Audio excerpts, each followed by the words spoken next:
Hey, it's the Nerdy Sports Fan, and we're talking Week 3 NFL action. We're into the Sunday night game. It's the Rams versus the Browns. Now, before Week 1, everybody would have said, oh man, this is going to be a great game to watch. Then Week 1 happened. Anybody can beat a Jets team that loses their starting quarterback. All right? Anybody. What did the Browns do against decent competition Week 1? Choked. So, this is the Rams going away. Okay, the Rams are a legitimate Super Bowl team, and the Browns are hype central. So, yeah, the Browns have Odell, who, figured things out with Baker Mayfield last week. They've got Nick Chubb. They got options. Landry and Njoku. Okay, they got good offensive options. Their defense, schematically, lost a lot when Greg Williams left town. They have the talent on defense, though. So they're not going to get run over. They're just not going to get a lot of turnovers. They're not going to get all the quarterback hits and sacks that they did when they had a better scheme that they were running. So they're much more vanilla as a defense without Williams at the helm, which is really just hold the yards down and not worry so much about big plays like sacks and turnovers.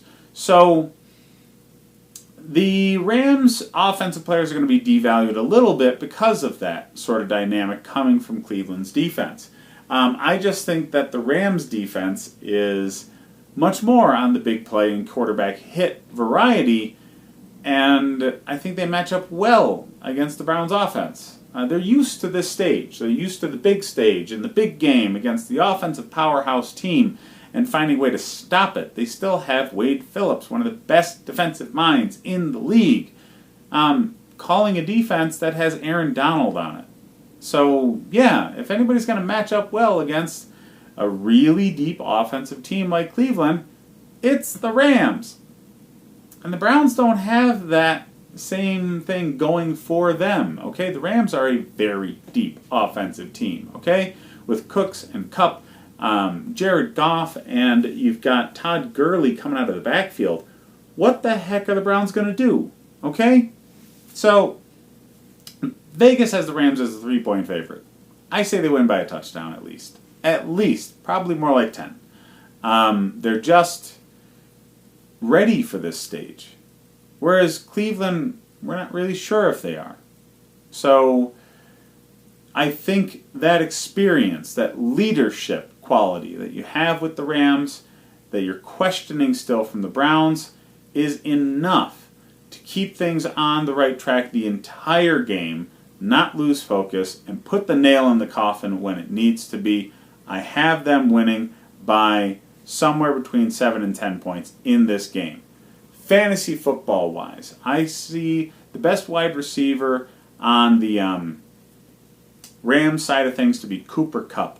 That guy really showed his value last week. Just would not go down, forced his way into the end zone, and that kind of toughness and attitude is what they need on this offense long term. I hope he doesn't get injured like he did last year. Let's hope that was more of a fluke than a narration of what the rest of his career is going to be like. A lot of these receivers do get injury prone. Let's hope that doesn't happen for Cooper. But Todd Gurley, he's arthritic in the knee. So I really do think that they're going to tamper expectations with him. Okay, he needs to not get as many carries as he did last season in order to be effective for the playoffs. And they have Henderson in the backfield, and they have other options in the backfield that really can take the rock. You know, they can take some of that pressure off of Gurley. So I have Gurley as a running back 2. I have Cooper Kupp as a wide receiver 2. I have Robert Woods and Brandon Cooks as flex plays. I have Jared Goff as a QB1 this week. They are very multiple, and the Cleveland defense just, again, they're not big on turnovers right now, so don't worry about that. I would start the Rams defense. I really would. Mostly because defense is very, very difficult to call anyway. I picture them getting a solid 10 points. Not many defenses are going to any week anyway. The Browns defense, a lot of people dropped them week 1, and they should have because they switched. And fantasy production needs turnovers and sacks, and you're not getting that out of them. I don't think you're going to all season. So whereas they're still a talented unit, they're not a start-worthy unit in fantasy.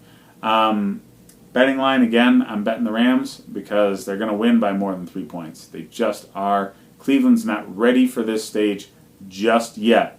Maybe next year.